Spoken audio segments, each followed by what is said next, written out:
Welcome to Shaping the New York City Skyline, the podcast that explores the stories behind the buildings that shape our city. I'm your host, Brenda Slochowsky, and I'm here with my co-host, David Shamshovich. Hello, Skyliners. Hello, David. Hello, Camila.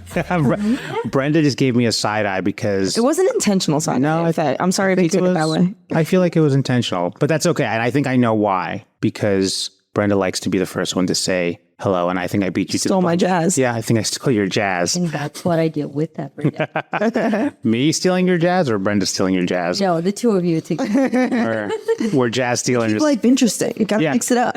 That's right. We got to keep ourselves on our toes. Each one of us here is absolutely exhausted. Let's just put it this way.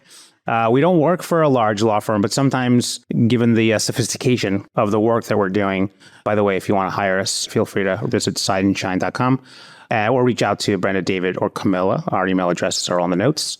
What was I saying? Yes, we're all it's getting close to the end of the year. I think that really shows how exhausted we are and how much work we have on our plate, but how much we want to work for other people. We really enjoy what we do, and we're really looking for more projects. Come on, people, contact me. I will tell you, we have been putting big law firm hours. Yeah. Yeah, I'm not sure if we can handle any more projects, but bring them on. No, I love a challenge. We could. We'll figure it out. Somehow we always make the room, right? It doesn't matter. It's like we're wearing stretchy jeans, and there's always room. We are. There's always. I got my Thanksgiving pants on. You know. Well, we're here to talk about an episode that we actually recorded a little while ago over the summer. And a friend of the firm, as everybody, I guess, on the podcast is, but I wanted to use the term, a friend. An FOF. An FOF. He's our FOF. Yeah. Mr. Bryan Hurley of Cushman Wakefield. Love that button. That's right. I met him as a broker on inclusionary deals and multifamily deals, and he's such a nice guy, such a class act, really pleasant, young guy. Yeah. And you can really see how he's so successsI Yeah, he's very personable. And he has a huge career, I think, ahead of him for sure. Yeah. At his age. I actually don't know how old he is, but I imagine he's around our age, right? Maybe a little bit older, maybe a little younger, but he's been doing this pretty much since college, and he tracked and he learned the business basically from the ground up. And like a lot of other successful brokers, he had it. I think it's a very hard job to have. And sometimes I'll see invoices and I'll be like, well, these brokers are making 20 times what the legal fees are. But at the same time, you have the rate of success must be so minuscule compared to how many opportunities you go, how many paths you go down. And you have to have, I think, a certain personality. Totally. You gotta, for everybody. You got to know when to make the sale and when to back off. And that talent is very niche in certain people. I definitely don't have that talent. So good for him. I think I could have the talent, but I don't have the talent to be concerned over money where I'm not getting a regular salary. I can't work off commission constantly. I think that's what it worries me about, that I could have the talent. It's a scary prospect, right? But the no certainty. I think you have to have a certain level of confidence in your ability. And Bryan certainly does, and he'll walk you through his career path. He's not been in the business for a long time, but it's at least a decade. Yeah. And he's done very well for himself. We've been on multiple deals with him.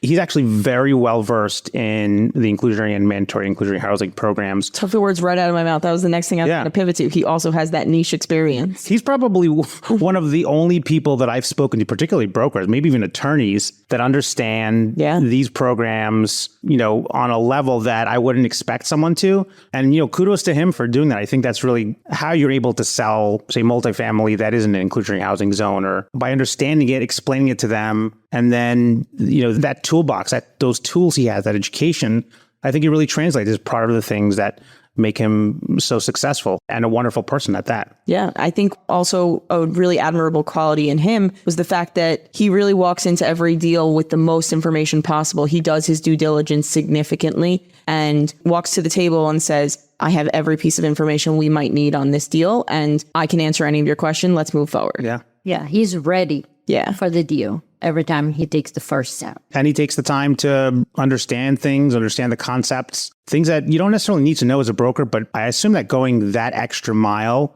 gives him that much more credibility. Totally. And wins over more clients. Yeah. Sometimes that's the secret for success. Yeah. I can't wait for our Skyliners to hear it. Yeah. Brian's going to be excellent. He's been waiting for this episode to come out, as have we. And we're really excited to introduce everybody to Bryan Hurley, who you should contact if you need any brokerage services that Bryan with discuss. a Y. Bryan with a Y. That's right. Bryan with a Y, Bryan. Yeah. And he was great. And we keep in touch regularly. And I just was emailing him just earlier today about an inclusionary housing deal that we're working on together. So everybody get ready to be Cushman and Wakefield with Bryan Hurley.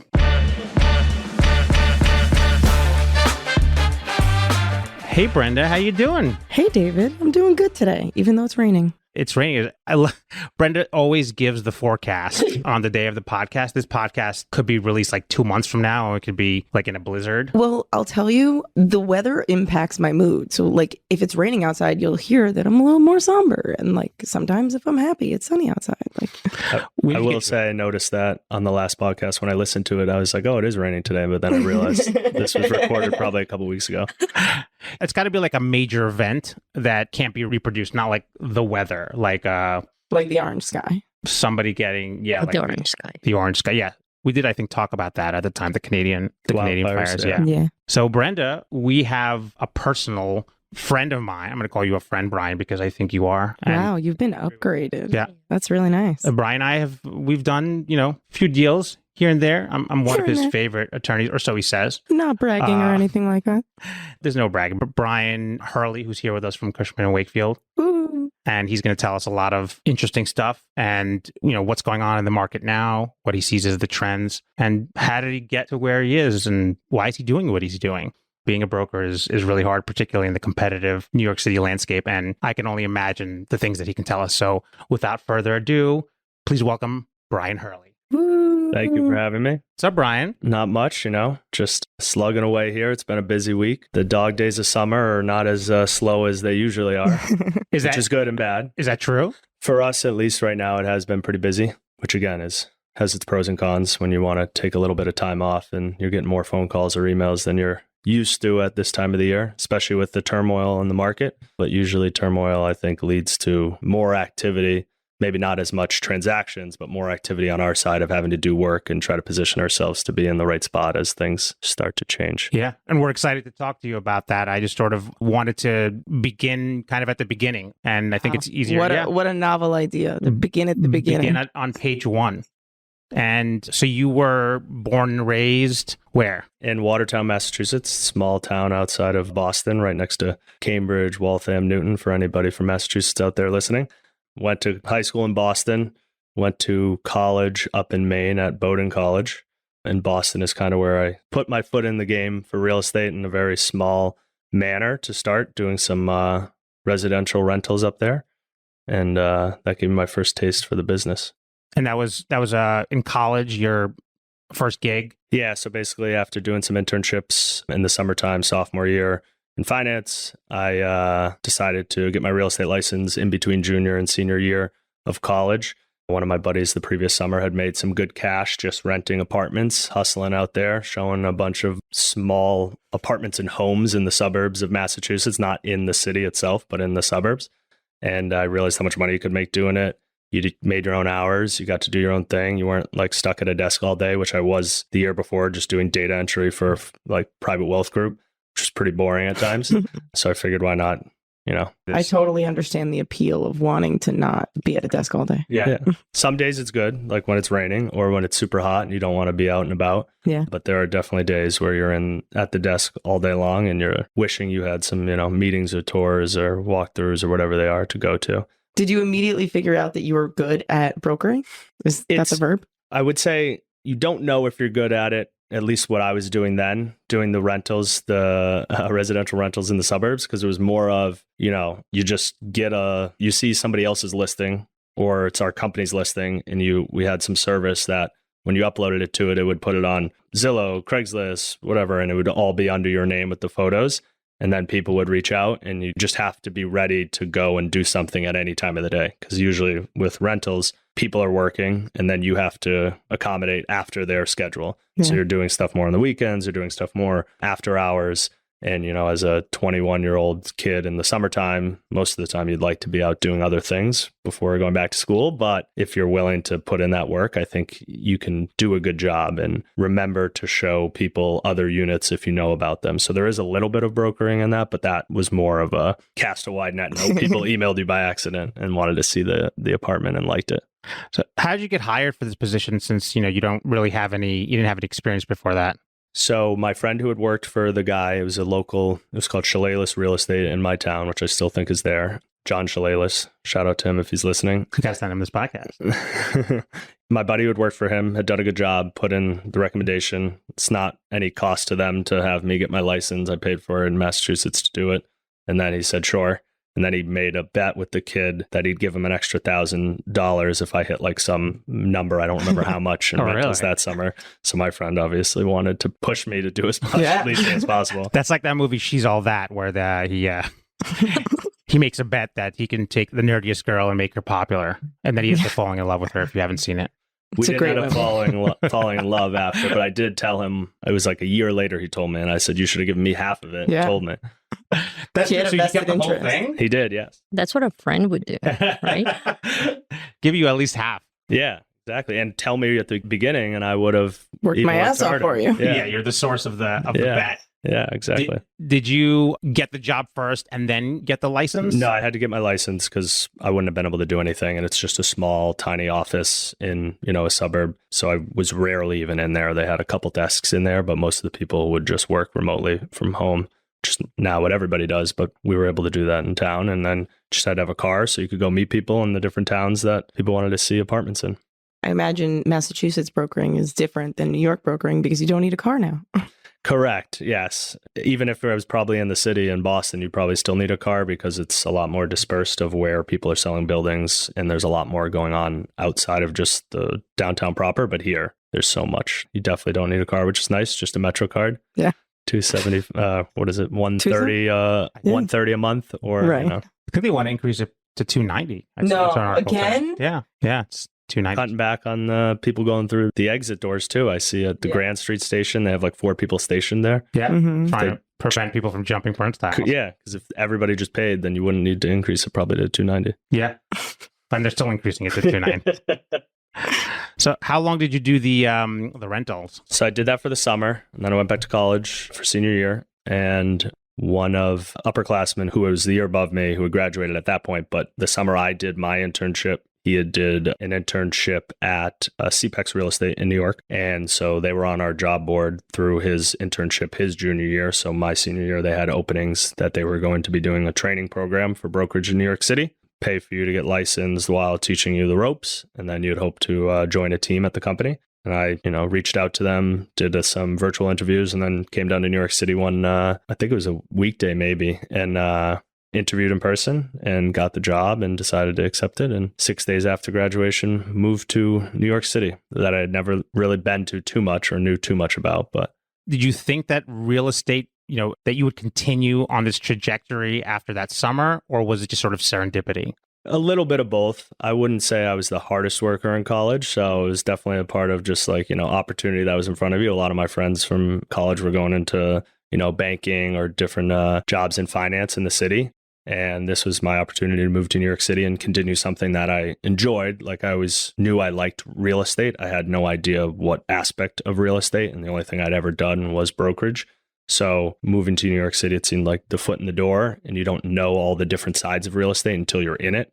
Now you can see there are a million different parts and aspects of New York City, whether it's, architects, developers, investors, attorneys, brokers, and you can be on the buy side. There's just so much more to it, but you don't understand that, I don't think, at least unless you've gone to a college that has a real estate program, which ours did not. You just kind of learn on the fly. But here they had a program where they gave you an introduction, sort of lessons and catching you up on the real estate industry and jargon, things like that. Yeah, so CPEX Real Estate was founded by two former partners at Massey Knackle in the Brooklyn office. And in 07 or 08, they broke off from Massey Knackle, started their own shop at a tough time, obviously, right at the great financial crisis, and built a pretty good business in Brooklyn over the next, 5 to 6 years. Brooklyn was booming. Downtown Brooklyn had a lot of development going on. A lot of people were buying there.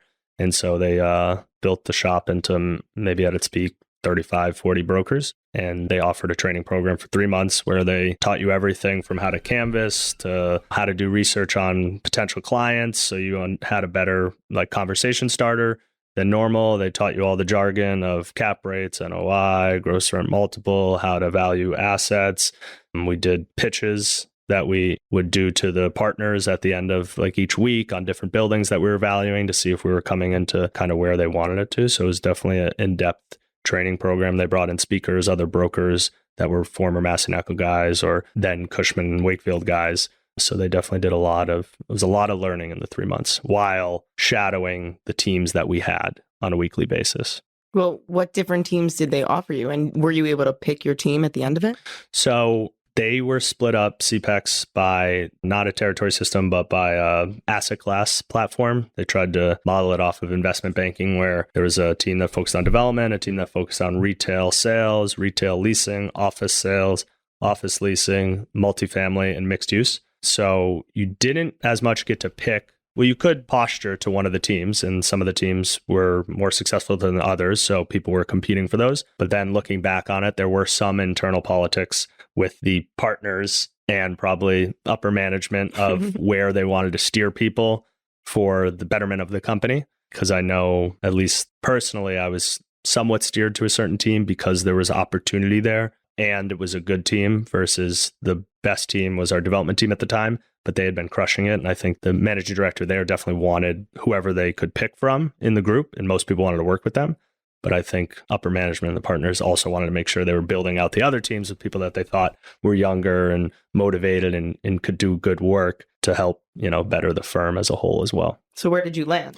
I ended up working on the mixed use team with a guy, Larry Sarn, who worked at Massanutten and then at CPEX and now is over at Ariel. So as everybody kind of knows in the brokerage business, especially the middle markets business, it's pretty incestual of everybody at some point having come from Massanutten probably, or having some tie where they worked at a company that was spawned off from them. So there's a lot of commonalities throughout our different teams and businesses. We find the same thing, you sort of deal with the same firms or architects or people constantly. Everybody knows each other. It's a very small industry, despite that it's, New York City. It's massive. Exactly. So how many people were there that came on board to do the training? So I think there were 20 of us, mostly fresh out of college, some people transitioning what they wanted to do. It was kind of based off of, again, I think Massanutten did something similar. I never worked at Massanutten, but I believe they had some type of training program. So they kind of modeled it off that. And out of the 20, after the 3 months ended, 19 of us joined teams and started working. As a lot of brokers know, there's turnover in this business, especially on the younger side of things, because you got to, grind it out to make money, and some people quit pretty quickly. So we had lost a handful of people, in the first couple months, and then we probably stabilized with 8 to 10 of us who worked there for a while, and then slow natural turnover, not just getting out of the business, people move into different companies or whatnot. So what made you motivated to stay in this area? So I liked it. I enjoyed working at a smaller company to start. I learned a ton, as I had mentioned. You start in the business and go soup to nuts. You're not on a big team just being pigeonholed into one aspect of brokerage. Here you're, canvassing, you're doing the execution of the deals, you're dealing with the attorneys when you're getting to a point of sending out a contract, you're dealing with the due diligence once you do have a contract signed of what needs to be done to actually close the deal. And so learning every aspect of it was something I enjoyed. And then our team was able to have enough success that I never felt like, oh, I got to get out of here. And so that really sparked my career at that point and allowed me to stay in the business and keep grinding it out and keep getting a little better and doing some more deals every year and staying on that growth pattern, and allowed me to then eventually move over to Cushman. Yeah. So how did that happen? It sounds like things were going very well for you, but you decided to go to Cushman. So how did that transition occur? I had a guy I went to college with, who's a senior when I was a freshman in college. He had worked at Massanutten and then moved over to Cushman when Cushman bought MK.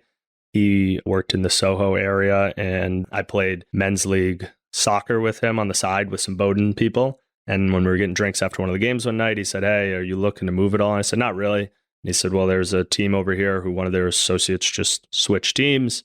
They have an opening. Would you have any interest?" And I said, "I'm definitely always open for the conversation." And I met with Mike DeChesser, who I work with now, and had coffee, got along, seemed like a good guy, does business, has been in the business for 30 plus years at this point. He started with Bob Knackel in 1998, so a lot of experience. And I figured if I was going to make a move, it would be to a bigger firm like this that has, the ability to launch my career to do some bigger deals and get the foot in the door with some bigger players in real estate. And so I decided to make the move. It's definitely a tough decision, I will say. I'd only worked at one company at that point as a full-time job. And it was a hard conversation to have with the two partners who I felt like, gave me an opportunity. And we had lost some brokers at CPEX that were upper, like echelon brokers who were the managing directors who had went to some different firms at that point. So it was slowly some dwindling. I figured I've, got to get out of there before you're the last person there. Yeah. I think it's a smart move. Yeah. And How it did looks like it paid off. Yeah. Knock on wood. Yeah. How did your responsibilities change when you went from CPEX to Cushman? So it definitely changed significantly because after the 2.5 years at CPEX, at that point, I was, kind of partner with Larry Sarn, the guy I'd worked with to start. And then when I joined Cushman, we ended up having 4 people on our team, and I was the lowest on the totem pole when I got there. And so I was doing a lot more, even though I did back end work at CPEX, I did everything at CPEX. At Cushman, it was a little bit more of just execution of deals that we were working on and getting a lot of the stuff done that needed to be done, doing a lot of the tours and whatnot. And then we had some turnover at Cushman because, Bob and Paul left and did their own thing, and some other James Nelson had. So there were more opportunities. So some of the older associates on our team had moved to take their own territories, opened up more opportunity with me working with Mike. And that led to a good partnership now that the two of us have. And what was your focus there at Cushman? So at Cushman, we were technically on the territory system and had Lower East Side, East Village, Two Bridges, like Chinatown area. We do all asset classes. So that was another thing that I enjoyed on the transition, was learning about development and learning about, retail, office, other things that I wasn't focused on at CPEX, because I think you need to be well-rounded in this business, especially and when times are tougher. You don't want to be focused on one single thing. I think you have to have some type of focus so that you can become an expert, but you don't want to be pigeonholed into one asset. If, all I did was sell office buildings, right now it would be a pretty tough time to. I think that's a good method for life in general. Everybody should be well-rounded people. Yeah, diversifying. It's the key to a good portfolio, well-balanced. I think that's the key to being a good person. Everything I think is balanced, right? Yeah, exactly. Yeah. I think we have a good balance. Sometimes. The podcast has a good balance. We have a good balance. I feel a good balance in this room. Yeah, we're very zen. Let's get some crystals here. I feel zen after this podcast. That's the name of my green tea that I drink, Zen. Yeah, that actually does. It's actually very good. So the caffeine in the green tea is great. And also it's more like calming than anything. But you don't like the jittery feeling. I love that. Like it just like for some reason. It gets me going. I'm like ready to type out like a whole 8-page essay. Like, only first thing when you have the coffee is that the good feeling, jittery of like you're focused and I'm going. And then it wears coffee where I'm tired and it's not doing anything, but my heart's beating. That's fair. Yeah, that's where I had to make the transition. The afternoon coffee is something that I try to, unless I'm really falling asleep, then I'm not taking that coffee. So how did you become, before you came from, Brooklyn investment sales, right? It was residential investment, right? Yeah, it was mixed use buildings. So anything with a retail component and apartments above. And that was another weird thing because we had a multifamily team and a mixed use team at CPEX. It's basically the same asset, especially when we're selling, 50 unit apartment buildings that have 2 little stores at the bottom of it. It's a multifamily deal. We just had to split it up because there are so many buildings, because there were about 25,000 mixed use buildings in Brooklyn that we were covering from, all the way down in Coney Island to all the way in Greenpoint. So you had a lot of land to cover there and a lot of buildings to try to track. But it was a good asset class, in my opinion, to learn the business because it had some retail component. It had the multifamily piece to it. We didn't sell land. I was a part of a couple land deals that were my relationships, but then the development team would execute the business. So you could see from a development standpoint, building mixed use buildings, and you could understand development a little bit of that way of how some of the buildings I sold were constructed. But I like starting off with that asset class. Are you able to kind of translate buyers and sellers from one asset class to another? 100%. And I will say in Brooklyn specifically, and it probably is a part of the outer boroughs in general, there are a lot more local buyers, in my opinion, because there's so many different neighborhoods that are spread out. Yeah. And a big piece of, real estate is the management side of the business, especially for multifamily. And keeping your properties within, a certain area is helpful from management purposes to have the same team, same supers and whatnot. And even in the city, it's a little easier because everything isn't as spread out. So you can have stuff in the East and West Village and it's not that far away. But if you have stuff in Bushwick and Bay Ridge, it's a long distance that you can't be going. Just yourself getting to the properties is a little more difficult. So there are a lot more people who just focus, and the deal size is smaller. So there's a lot of different buyers in that buyer pool. Where in the city, the deal size is higher. So you have a lot more, as we call it, private capital investors. It's not the institutional guys much so, but it's not, Joe from down the street who owns 4 buildings, who's got them over, 30 years. And then you still have some of those in the city, but a lot of that's changed over the last 20 plus years, probably. Did you ever sign sort of an exclusive with a developer who's doing a new condominium where, your brokerage firm would be doing all the sales for those condos? So we don't do any of the residential sales for the condos. We'll sign it for the retail portion sometimes, especially we've sold a lot of land that turned into high-end condo developments. So a lot of those deals, we try to get the retail portion to sell the retail condos. Sometimes office condos, yes, but any residential condos, we won't do. Is there a reason why?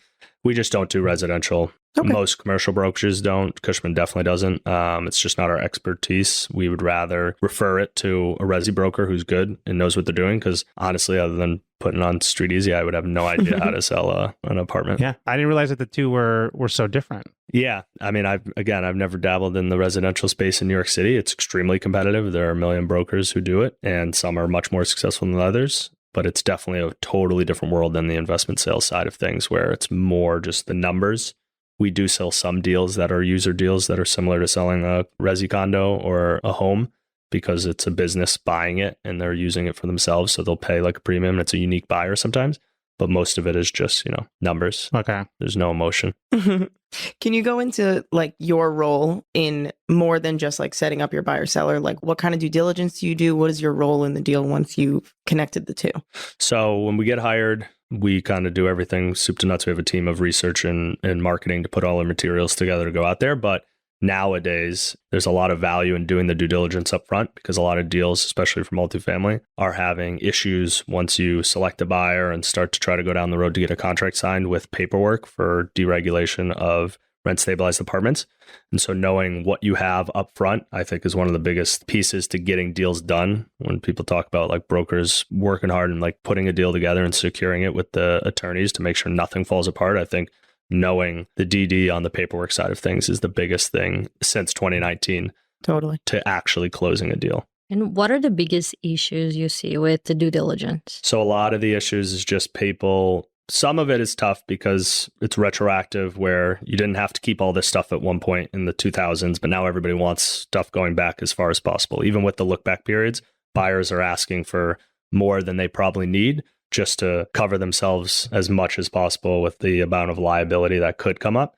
So, if you deregulated and did $30,000 worth of work in 2012 for IAIs, but you don't have the paperwork to back it up, buyers are going to say, I want a little bit of a discount, because worst case scenario, they could be resetting the rents and keeping it rent stabilized and losing, tens of thousands, if not hundreds of thousands a year in income.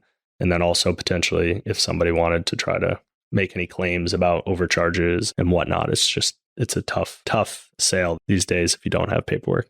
Well, I'm of the opinion that like the more information, the better. So I'm on that kind of train. It depends. It all comes out nowadays, though. Like, whether you use it or not, the more information, the better. Yes, just to know exactly what you're selling and to be able to like confidently tell buyers especially what the when deal it comes is. to numbers. Yes, and especially if you ever want to sell them more buildings or have them hire you to sell yours. You don't want to be the person who tried to pull the wool over their eyes on a deal. Exactly. And not even if they don't buy it, if they just find out during the process of negotiating a contract, like, oh, you told me all of this was fine, and as I'm doing it, it isn't. So now I've just wasted time and money. And you were telling me the whole time, hey, the paperwork's great. The paperwork's great. So that's a big thing reputation-wise with buyers that you want to uphold. Otherwise, when you call them on the next deal and you tell them the paperwork's good, they're not going to believe you, even if it is. Yeah. What do you do with all that paperwork? Are you just sort of verifying it for yourself to make sure that you're protecting the deal, or are you sharing that with the attorneys and the other side? To start, it's really just getting all of the information, as Brenda said, like standard practices nowadays for brokers, as I was mentioning, it wasn't standard probably before, definitely not before 2019, and probably, not even that quickly after were people doing it.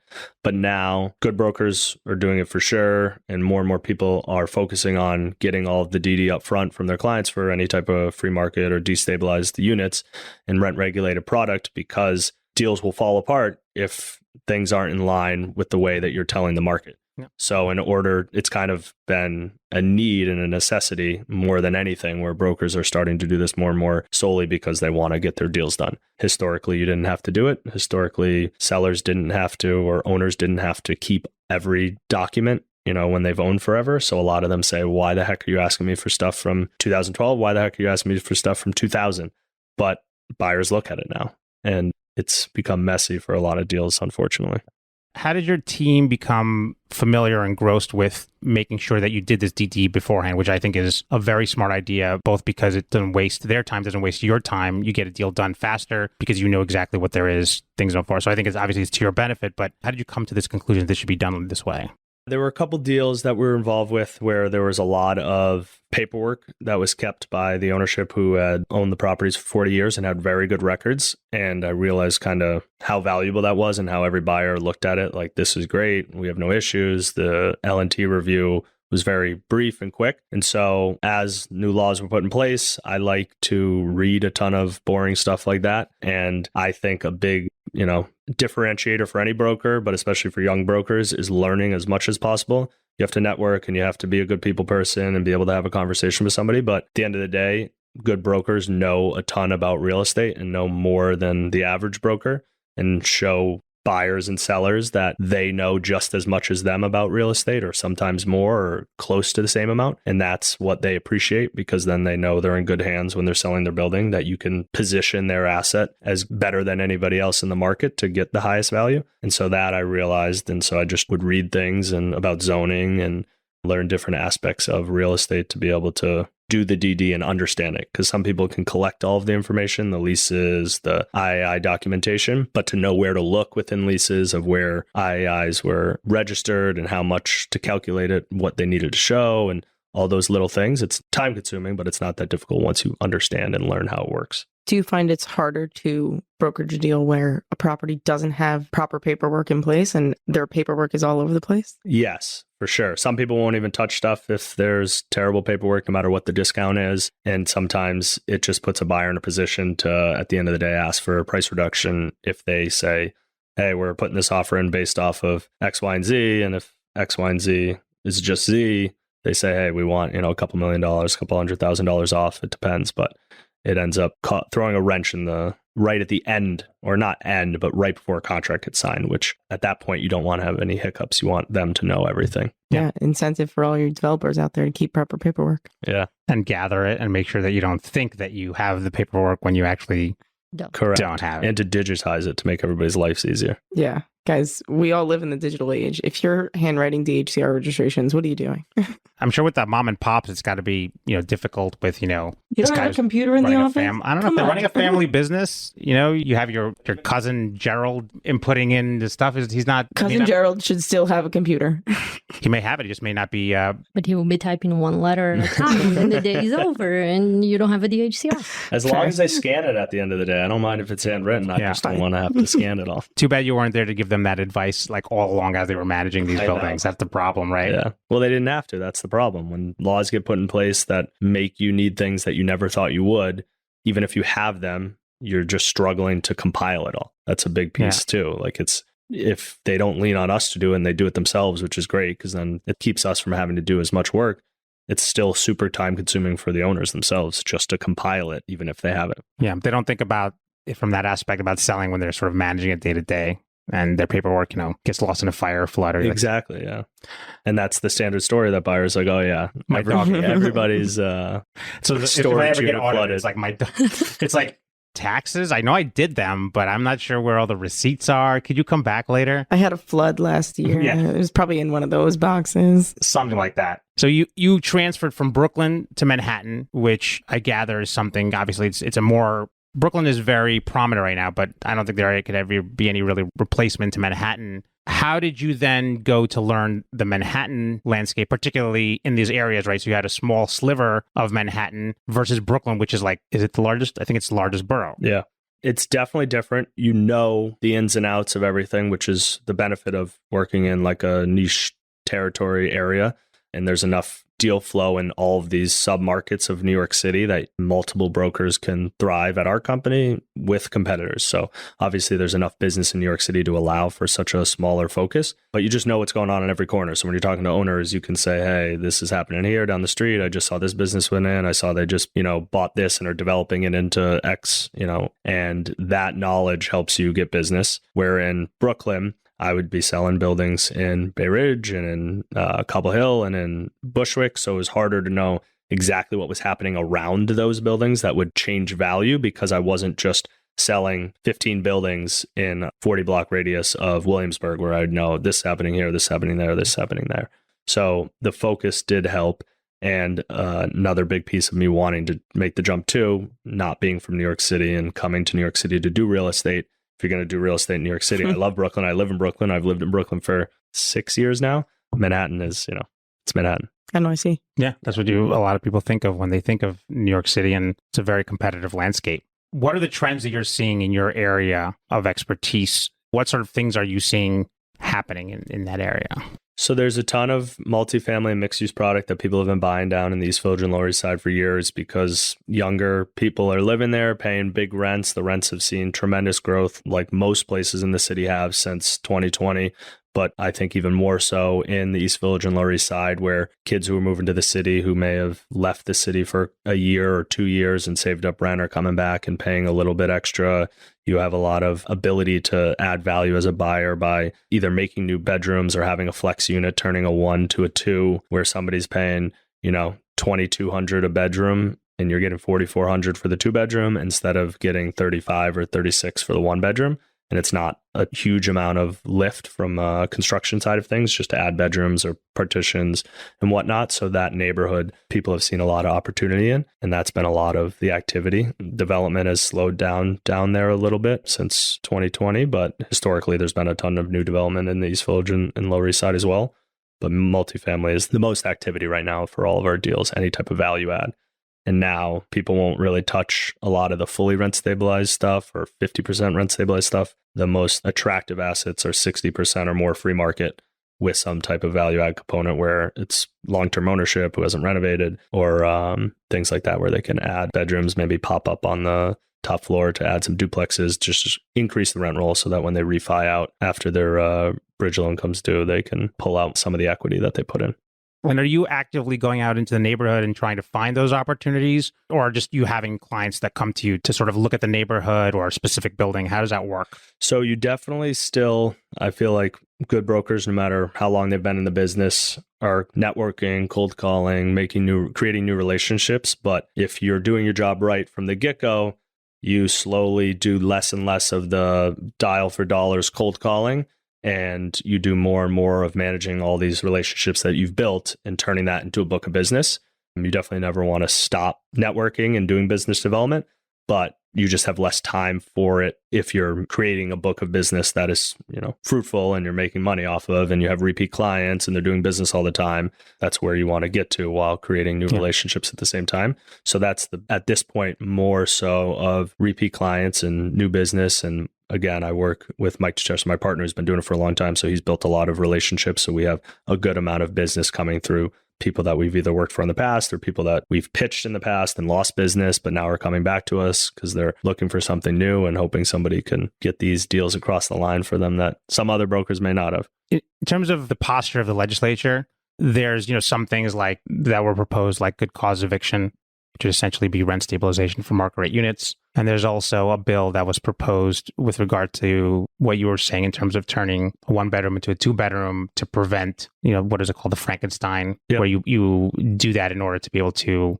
sort of circumvent rent stabilization. Yep. How are your view in terms of how this will impact the valuation, I guess, in the city, but obviously particularly in your neighborhoods? The new housing units, when you're reconfiguring, when you're taking 1s, turning them to 2s, or turning 1s to studios and calling it a new housing unit, and then you get to set a first rent. It's not out of deregulation. You just get to set a market rent, and then it's rent stabilized from there. Losing that's kind of right now the only way to deregulate a unit other than doing a sub rehab for the entire building. Losing that would definitely hurt values a bit. if they made it retroactive and like reneged on some of the ones that have already been done, that would be a killer for people who had been doing those units. Who knows what will happen.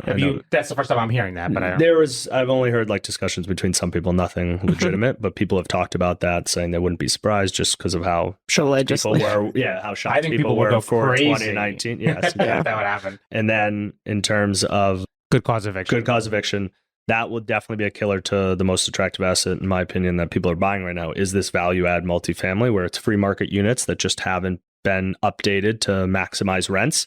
Then when you buy those, typically the buyers either want those units vacant to start so that they can right away do the work, or they like them occupied. And as the lease is turned, they do, 2 units at a time, 3 units at a time, and they do the full renovation over 12 or 18 months so that they can get their perm debt right away. Instead of taking a bridge loan with a bunch of vacancies, they get permanent debt just with a lower cash flow to start. And then they slowly turn these units over.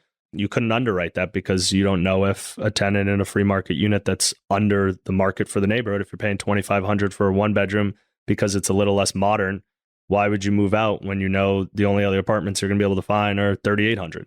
Yeah. So then you can't underwrite the turnover that you would normally underwrite to stabilize at a higher return in year 2. Who knows how buyers will use their assumptions in their models to say how long it's going to take to turn all of those units over. Yeah, I think it's problematic. I personally don't see it happening, but I've been surprised before. So I don't have a crystal ball, but I think it could be bad. And I don't know if the brokerage community, I know the real estate community in general sort of is trying to get involved and lobby a lot of those conversations happen behind closed doors. Is anything happening in the brokerage community specifically? I mean, people are all involved in REBNY and CHIP and all the organizations that are pushing back against stuff like this. So not as, directly involved, but people by their involvement with these associations are involved. Okay. I have a little bit of a setup to my question, but given the expiration of 421A and the fact that the legislature is not looking to extend the 421A deadline, are you finding that there's more of a market out there for buyers of vacant sites that have vested under 421A and don't feel that they're able to meet the deadline? So now there's a market of just people selling 421A qualified land?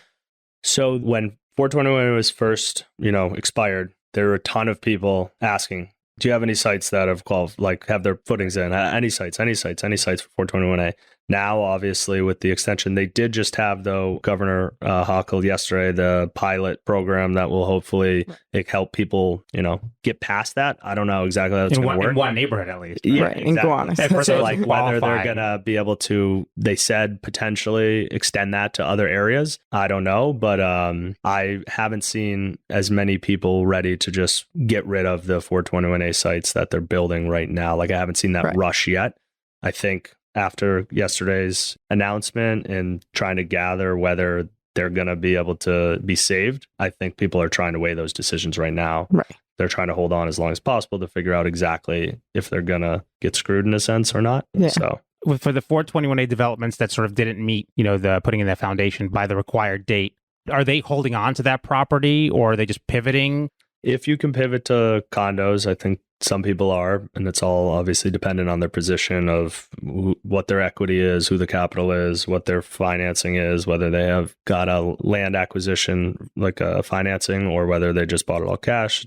It truly depends on the situations. Most people would, as if they can hold out or pivot, they will. But it's a tough position to be in if you bought it planning to do that. And rentals just don't pencil in a lot of neighborhoods. The math has to math. Correct. Exactly. So in a lot of the neighborhoods where the rent doesn't pencil for the rentals, it's hard to pencil for the condos too, because it's probably not an area, if you're going to build a 421A building, that would be prime for condo development. But we're going to see a lot less rentals coming online with this, lapse that we've had the last couple of years. Yeah. I read an article a few months ago about that there'll be a lot of multifamily trades, given that a lot of loans are coming due. Is that something that you've seen happen? We've definitely seen some deals happen with clients who've had debt coming due because they realize they're in the position of either they refi and put cash in because their loan has gotten to a point that it would be over the LTV that a bank would give them. And then their rate's also going to go up. And most owners don't want to just, stick $2 million or a couple $1 million into a building that is lost value just to hold on to it. And especially if they have investors and it's not just their capital, to go to your investors and say, hey guys, we need a couple extra $1 million to refi. It's not a good conversation to have. So if they're going to be able to sell and recover some equity, I think sellers or owners would more likely sell than to refi and put money in. But in some positions, there isn't any equity left, especially this heavily rent stabilized stuff. So there will be, as loans come due, more and more deals happening. And I think a lot of the deals that do happen right now are deals where sellers have some type of motivation like that, where maybe it's not, the gun to the head. It's coming due this year, it's coming due next year, and they're starting to test the market to see where they can be to get ahead of it. But we are starting to have those conversations a lot more. And a lot more servicers are reaching out to brokers.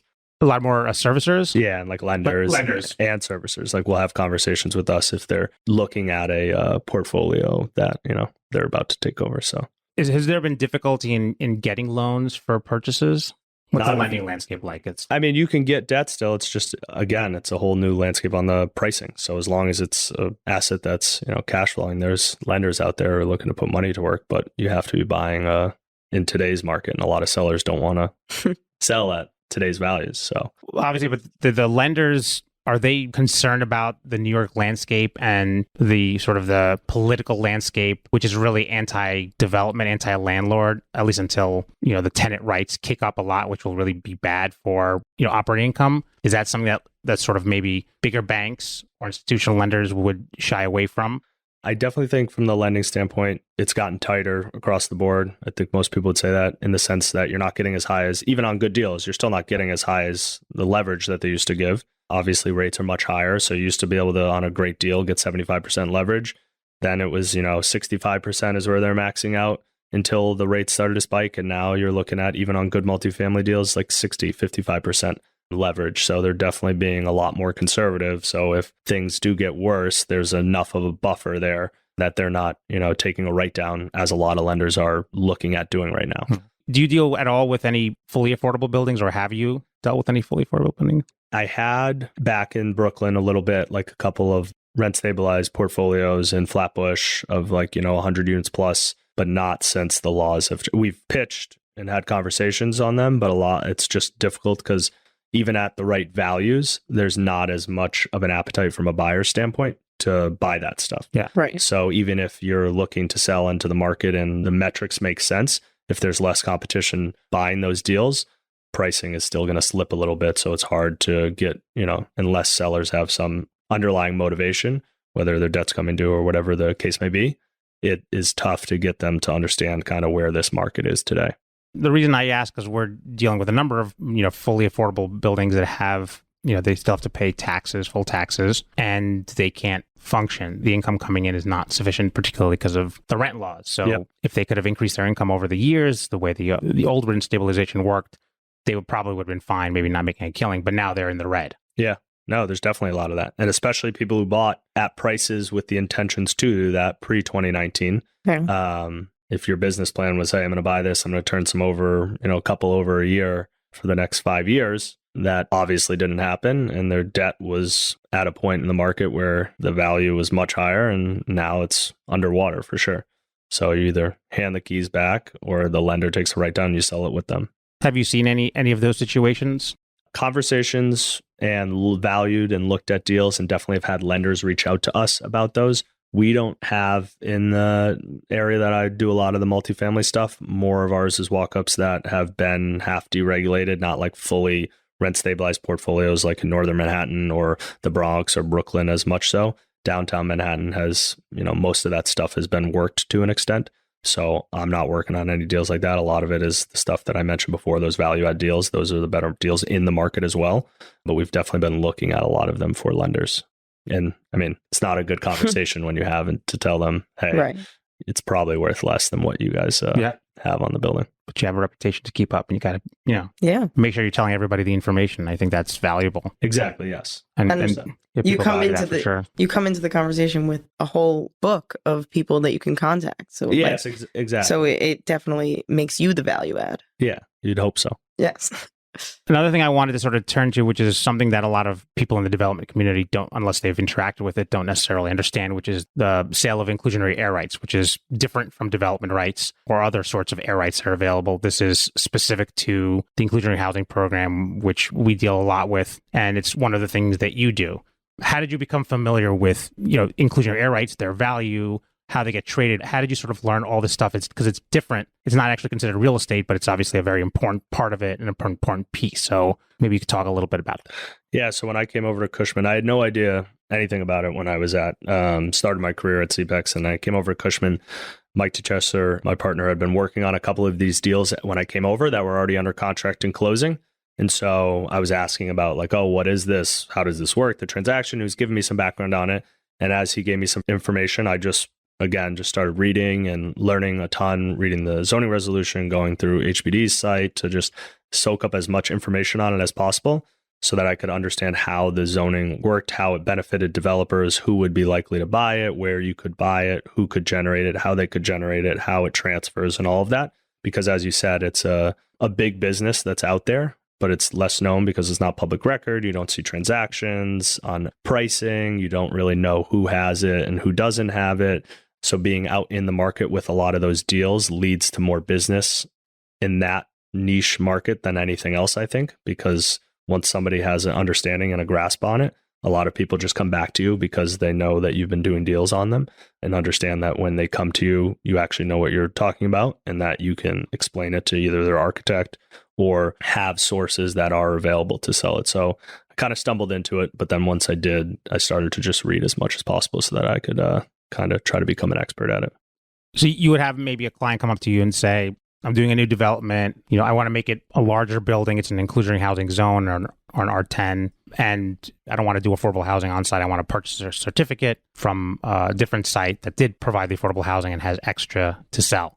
Where do you go from there? How do you go about doing your research? I do a lot of canvassing in the sense of touching base with the developers, not-for-profits, affordable developers to figure out if anybody's generating anywhere. And you can't really walk down the street for that. Yeah, exactly. Track it as much as possible so that my internal database that I keep as accurate as possible so that if developers reach out to me saying, hey, I need this in this community board, I can go through and say, okay, these people have it. So I can reach out to them, try to put a deal together. So that is just, keeping your ear to the ground to just listen to who has what and where it is and how much availability, because it's not, there's no public database really to tell you all of that. And then once you start to do some of those deals, you're dealing with the same developers over and over who are active in the market, who come back to you and say, oh, I need it in this community board. Now I need it in this community board. And so I've had a lot of activity with that over the last, 18 to 24 months. And are you doing that also just in the neighborhoods that you concentrate on, or is it all over the place? No, that's all over the place. I've done deals in, Williamsburg, Greenpoint. I have exclusive supply in downtown Brooklyn and CB3 Manhattan, CB4, CB5, CB6. I've done deals in CB8, CB7 and Manhattan. So all over the place for that. Just Brooklyn and in Manhattan, nowhere in Queens, or I don't even know if they have any in the Bronx or whatnot. But a big piece of that is once I've tracked and know that I understand who has it, is then following up with land sales, because usually it's at the point of, when somebody signs a contract or is going to sign a contract that they want to sign a contract for that as well. But if you're not involved in the sale, it's hard to know that's happening. So as they close, if they haven't gotten some, you want to reach out to these people to say, hey, I know you could use this. Did you buy it? Sometimes people don't even know what it is. I mean, most developers do, but you'd be shocked. Yeah. Many architects or like small time developers don't really know what it is or how it works. Yeah, it's definitely a niche that, and we've explored that. We've seen that people don't necessarily know. You have to sort of explore it. You have to experience it. Once you have it, you got it. So if anybody out there needs some inclusionary air rights, you can reach out. You know where to find us. Well, I was going to say you know where to find Bryan. Although we do have to know it. Yeah. I mean, you guys were doing this well before I was. Yeah, we do. But, I assume you probably reach out to lots of developers and have a very tight database, which we do too. But I'm not sure it's as vast as yours, given that's sort of like what you do, which is sales of air rights and also properties. But you reach out to us, although we do mixed income developments. And as you know, they passed a rule that prevents anyone from generating extra to sell off site if they also are getting a tax abatement. Yeah. Yeah, but now there's no tax abatement. The double dip was... And there's no development either. Yeah, exactly. And that was a big thing too, since 421A went. I think 95%, probably even more than that, of my IH sales were to condo developments, except for a couple in Brooklyn. And now that 421A is gone, some rental developers are asking about it because they don't want to do the 20, like you're going to have a decent amount of square footage that's, at 60% AMI for the IH. If, you could get double that rent wise or more than double in some areas, it may make sense to pay for these so that you can just build a fully free market rental if you're paying all the taxes anyways. Yeah. Have you ever brokered, so just to pivot from inclusionary air rights to development rights, which is different, which is where you merge a zoning lot. Have you ever also brokered a deal where you're selling the property, but the person who's purchasing it also wants development rights from next door? Do you have familiarity with that? Yeah, we've done some Zeldas and, assemblages a handful of times, especially in like the East Village and Lower East Side. There's a lot of smaller lots where in, Midtown, they're all big lots. So you don't always have to assemble because you always have, 50 plus feet of frontage and 100 depth, but you have a lot of 20, 25 footers. So you kind of have to assemble those and do Zeldas. We've definitely been involved in a handful of those. Mike DeChessa, my partner, has done a couple bigger ones before my time where they did like 6 different owners all down the block, one after the other, all agreed to sell it to like a corner. So definitely been involved in some of those intricate ones. And those are the things we've sold some sites that Mike originally had sold the air rights to and had a Zelda. So in the Zeldas are extremely important, and you'd know probably better than I do the language in them. When somebody goes to develop, what you actually get as a part of that Zelda, you can sometimes, could be great, the language, how it's drawn up, and sometimes it you can get screwed if it's not worded correctly on exactly what you can use and how you can use it. And if things happen in the future, if other lots are merged, if it's an inclusionary zone, if there are other bonuses that are available, who's entitled to that? And you really have to be very specific about those things. And if you don't have competent counsel or maybe a client who's not telling you everything that they're going to do, you could be in a problematic area because you haven't specified everything. It's a public record, it's recorded, and everybody knows in the future what you can and can't do. Light and air is another thing that you should be including in there, right? To make sure that if you're building, whether you have the required light and air to make those residential. So there's a lot of components there. There's a lot of obviously talk between the client and the attorney that has to happen. And it's great that you guys put together those deals. I think they're very complicated and hard to assemble. You use SEIDEN and SCHEIN to come through. I love the plug. Brian. We didn't put a knife to your throat either. It's usually we have to. Oh, no. Brenda, do you have anything else that you wanted to talk to Bryan about? I mean, he has been a bevy of knowledge. Is that a bevy of knowledge? What are you doing? What's the word? A funnel of knowledge? Funnel's not the phrase I'm thinking. Do you have anything else you want to ask Bryan before we let him up? You know what, Bryan? Why don't you tell everybody where they can find you, follow you? Yeah. Bryan.Hurley@cushwake.com. If you want to email me, it's Bryan with a Y. That's a good point. Bryan with a Y. Yes. I have a personal Instagram handle. I don't really post too much work on it, but it's just BFHurley3. It's a good one. And is there anything that we didn't ask that you think would be good to mention, or anything you want to plug at all? No. I guess we can leave it at that. Yeah. We don't have to get into... Well, thank you so much for coming. Yeah, we appreciate you coming down here. We love chatting with you, and we learn a lot. It's the first broker we've had on the show, and I think that you guys are really on the front lines. You get the deals before mostly anybody else does, so you're on the cutting edge of everything's new, which is why I think it's very interesting to talk to those people that are on that front line. Yeah. Appreciate you guys for having me. I will say for my first podcast, I like the vibes. You guys... well, that's good. Yeah, we always bring the good vibes. Yeah, exactly. That's how we get people to open up like flowers and produce the materials that we do. Oh my God. Open up like flowers. Whatever, we could just end it before. You know what, you guys, I felt so good about this until just now. No, you got to stick to those catchphrases. That's what people like come back for. They're like, what is David going to say at the end of this one? What is he going to say We now? really never know what he's going to say. Yeah, well, I'll tell you today, we did not get to plug the name of the podcast in the podcast, but that's okay. We tried. Brenda's going to he's just going to edit something like Shaping the NYC Skyline. I really tried. I was looking for my opportunity. I was trying to find an opportunity for that. And thanks again, Bryan. Great. Thanks, Bryan. Thank you. Hope to see you soon. Well, everyone, that's our show. Thanks so much for listening. And of course, don't forget to subscribe. Also, don't forget to leave comments, because we love to hear from our audience, right, Brenda? Yeah, feel free to reach out at info@SEIDENshine.com or visit our website at SEIDENshine.com. We really look forward to hearing from you. You could also reach out to David and Brenda at dshamshovich@SEIDENshine.com and bslochowsky@SEIDENshine.com. those are lengthy last names. You can just find us on our website. Right.